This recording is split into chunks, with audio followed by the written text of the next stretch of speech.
देरी हुई नहीं हुई। अभी देखिए घोषणा भी नहीं हुई है चुनाव की, और यहाँ तक कि देखिए भारतीय जनता पार्टी तो अभी अब प्रत्याशी भी नहीं दे पाई। बहुत से कितने 51 तो दिए और जीत कर रहे हैं 80 की।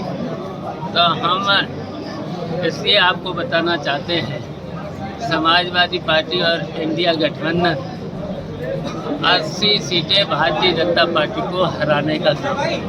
पहले देखिए, आप सबको पता है ये समाजवादी पार्टी का गढ़ रहा। यहाँ से नेताजी सांसद हुए, प्रोफेसर रामगोपाल सांसद हुए, धर्मेंद्र हुए। और जब ये अब हम आ गए तो ये तो समाजवादी पार्टी का, अब इन्हें प्रत्याशी भी ढूंढे नहीं मिल रहा। देखिए अब की बार पूरे देश से भारतीय जनता पार्टी हारेगी, और यहाँ बदायूं तो जमानत नहीं बचेगी भारतीय जनता पार्टी के प्रत्याशी। सर प्रत्याशी तो ढूंढे मिल नहीं रहे, और इंडिया गठबंधन समाजवादी पार्टी ने तय कर लिया है 80 सीटों पर भी हरा है। सर चीफ चुनाव भारतीय जनता पार्टी पे कोई मुद्दे तो है नहीं, और भारतीय जनता पार्टी सत्ता में है, बड़ी घमंड में है, तो कुछ भी कर सकते हैं। तो केंद्रीय गृह मंत्री तो कहते हैं कि विपक्ष तुष्टीकरण की राजनीति कर रहे हैं। खड़े हो गए शेरवानी साहब के साथ में, कैसे साधेंगे उन्हें आप?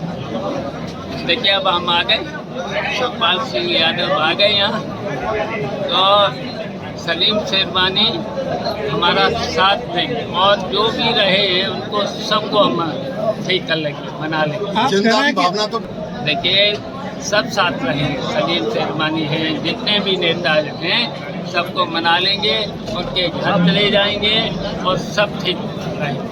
आप कह रहे हैं कि हम 80 की 80 सीटें यूपी में जीतेंगे 2000 हराएंगे, ये कह रहे हैं। आप जीतेंगे, मैं वही कह रहा हूँ, मैं वही कह रहा हूँ कि आप मतलब हराएंगे, मतलब आप वो कह जीतेंगे। रहे जीतने का हम हराएंगे। आप ये बताइए कि 2014 से केंद्र में मोदी जी की सरकार है, 2017 और 22 में प्रदेश में फिर से योगी जी दोबारा मुख्यमंत्री बने, आपका संबंध भी काफ़ी मधुर है योगी जी से। तो क्या ऐसा आपने किया है, या क्या उन्होंने ऐसा गलत किया है जो आप 80 की 80 सीटें जीत पाएंगे? देखिए भारतीय जनता पार्टी के 10 साल में जितने भी जो कहा सब झूठ, और झूठ के अलावा कुछ किया नहीं।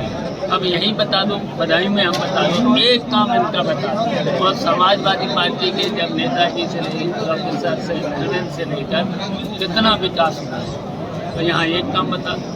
और जितना भी इन्होंने देश के लिए और देश की जनता के लिए केवल धोखा देने का काम हुआ।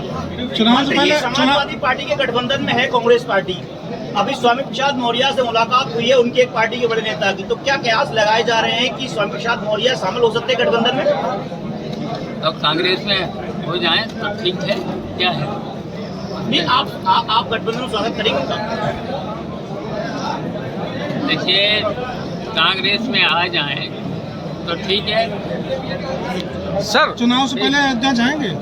जी, चुनाव से पहले अयोध्या में राम जी के दर्शन करने जाएंगे आप? देखिए अब मंदिर तो बन ही गया जी। है? और जब भगवान जी बुलाएंगे जरूर।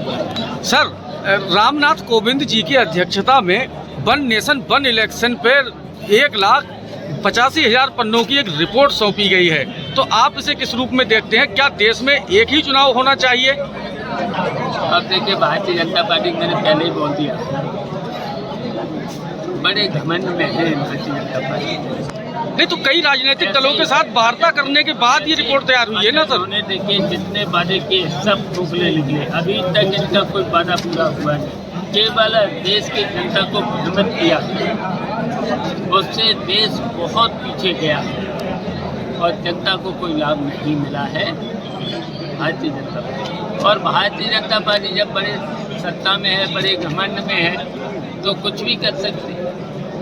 आपकी क्या क्या प्राथमिकताएं रहेंगी बदायूं में चुनाव? बदायूं में विकास हमारी प्राथमिकता रहेगी। कितने वोटों से जीत मानते हैं इस बार आप? जितने से आप लोग बता दो, आप लोग और आप लोगों से भी हमारा निवेदन है, पूरा सहयोग आप लोगों का भी चाहिए है। हम तो कहेंगे कि जमानत जब्त करा दो भारतीय जनता पार्टी के प्रत्याशी। ठीक है, धन्यवाद, थैंक यू।